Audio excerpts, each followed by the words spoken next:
Assalamualaikum warahmatullahi wabarakatuh. Kembali lagi di channel Nasihat Kehidupan Misteri. Pada video kali ini saya akan membahas tentang Borobudur ternyata bukan sebuah candi. Candi Borobudur telah diakui sebagai warisan dunia UNESCO dan situs arkeologi Buddha terbesar di dunia oleh Guinness World Record. Namun terlepas dari pengakuan ini, candi ini masih menyimpan sejumlah misteri yang belum terpecahkan. Candi Borobudur yang terletak di Kabupaten Magelang, Jawa Tengah ini selama berabad-abad terkubur di bawah gundukan tanah, menjadi serupa bukit penuh dengan semak belukar dan ditumbuhi pohon akibat letusan Gunung Merapi. Lantas pada tahun 1814, atas peran Gubernur Jenderal Britania Raya Thomas Stamford Raffles, candi ini mulai menjadi perhatian pemerintah kolonial. Raffles jugalah yang pertama kali menuliskan nama Borobudur dalam bukunya History of Java. Borobudur memang masih banyak menyimpan misteri, seperti bagaimana cara membangunnya, dari mana asal batu tersebut, lalu bila batunya berasal dari Gunung Merapi, bagaimana cara membawanya, mengangkatnya, dan juga menyusunnya. Letak Candi Borobudur yang juga tidak biasa, berada di atas bukit, dikelilingi oleh dua pasang gunung kembar, yaitu Gunung Sindoro Sumbing dan Merbabu Merapi. Padahal di candi lain dibangun di tanah yang datar, juga menjadi teka-teki yang belum terjawab. Pada tahun 1931, seniman dan pakar arsitektur Hindu-Buddha W.O.J. Noenkam mengajukan sebuah teori bahwa dataran Kedu atau lokasi Borobudur berdasarkan legenda Jawa dahulunya adalah sebuah danau purba. Borobudur dibangun melambangkan bunga teratai yang mengapung di atas permukaan danau. Ini menjadi sebuah hipotesis yang disambut perdebatan hangat oleh karangan para ilmuwan saat itu. Dalam bukunya Feat Borobudur Mir atau Danau Borobudur, Noenkam beranggapan desain arsitektur Candi Borobudur pada dasarnya merupakan representasi dari bentuk bunga Padma atau lotus, simbol kesucian dalam Buddhisme. Desain bangunan ini diibaratkan menyerupai ceplok bunga teratai dengan daun dan bunganya mengelilingi bakal buah yang terletak di tengah-tengah kolam, tulis Noenkam. Pada awal tahun 1932, Noenkam kembali menulis opininya di jurnal Netherlands in the Old and New. Dia mengatakan bahwa bangunan raksasa itu didirikan untuk melukiskan bunga teratai sebagai penghormatan atas Buddha Maitreya. Menurutnya secara mitologis, sosok ini dinarasikan lahir dari rahim bunga teratai. Borobudur ialah bangunan bunga teratai raksasa yang terdiri dari jutaan kubik batu andesit yang menyembul di tengah sebuah danau. Pada tahun 1937, dirinya kembali melakukan penelitian lanjutan dengan mempelajari topografi daerah di sekitar Candi Borobudur. Hasil penelitian ini pernah dimuat di harian Algemeen Handelsblad pada 2 Mei tahun 1937, lengkap dengan gambar peta dan juga daunnya. Dari rekonstruksi diandaikan, Candi Mendu dan Candi Pawon yang berada pada garis lurus dengan Candi Borobudur berada di dataran dengan lokasi di tepian danau.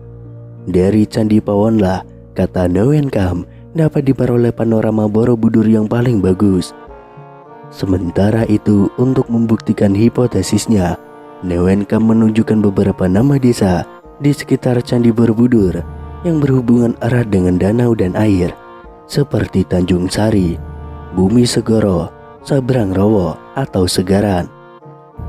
Tetapi mendengar hipotesis itu, Theodor van Erp, orang Belanda yang juga berjasa memimpin pembugaran Candi Borobudur, langsung menyanggahnya. Dirinya tentu memahami benar segi-segi teknis bangunan ini. Dalam catatan Van Erp, Candi Borobudur dibangun dari 2 juta kubik batu andesit, terdiri dari 1460 panel bergambar dan 1212 panel dekoratif, dan juga 504 patung Buddha 3 dimensi plus 1 stupa besar dengan diameter 52 kaki. Berdasarkan pengetahuan dan argumentasi dari segi teknis bangunan itulah, Van Arp mengkritik fantasi Noenkam yang disebutnya ngawur. Pasalnya hipotesa ini tidak didasarkan prasasti yang menyebutkan adanya lingkungan danau di sekitaran candi tersebut. Walaupun demikian, sejak Noenkam mengemukakan hipotesisnya ini, dirinya berhasil merangsang ilmuwan lain agar membuktikan hal ini. Beragam ilmuwan hingga tokoh nasional pun mulai mencari pembuktian akan hipotesis ini. Pada tahun 1964, ketika pemerintah Indonesia merencanakan pembangunan Tugu Nasional, hipotesis ini kembali mencuat. Presiden Soekarno menyarankan replika Candi Borobudur ditempatkan pada lanskap danau supaya tampak lebih indah. Merespon ide tersebut, dikerahkan tim geologi Bandung untuk melakukan penelitian lapangan di daerah Candi Borobudur. Hasilnya ditemukan sisa-sisa lapisan endapan tanah yang memberi kesan bahwa sebagian wilayah itu dulunya pernah digenangi air. Namun keraguan kembali muncul setelah peneliti berkebangsaan India, yakni Tani Kaimoni, melakukan riset di kawasan Candi Borobudur pada tahun 1983. Disebutkan bahwa dalam penelitiannya dengan pendekatan palinologi tersebut ternyata gagal menemukan serbuk sari tanaman air. Dalam bukunya Palynological Investigation on the Borobudur Monument, dirinya menyimpulkan bahwa tidak ditemukan sedikit pun polen sebagai indikasi bahwa adanya tumbuhan-tumbuhan rawa atau tanaman air. Maka berarti bisa disimpulkan bahwa tidak ada lingkungan danau di kawasan sekitaran bangunan teratai raksasa tersebut, tulis Tani Kaimoni.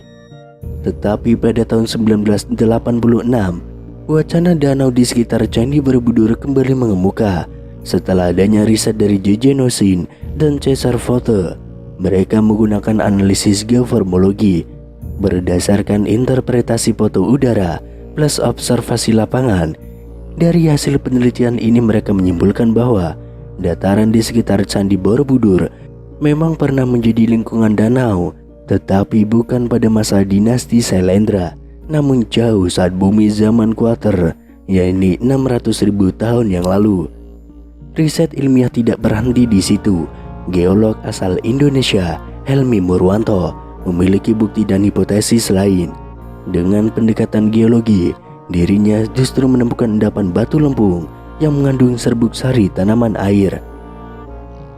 Sedangkan berdasarkan penelitian radiokarbon C14, dengan mengambil berbagai sampel dari area seluas 10x8 km di sekitar Candi Borobudur, dia sampai pada kesimpulan bahwa lembung itu mengandung serbuk sari tanaman air. Dari sinilah dirinya menyimpulkan terbentuknya lingkungan danau sudah terjadi mulai kala Pleistosen atas dan berakhir jauh setelah Candi Borobudur itu dibangun, yakni kisaran akhir abad ke-13.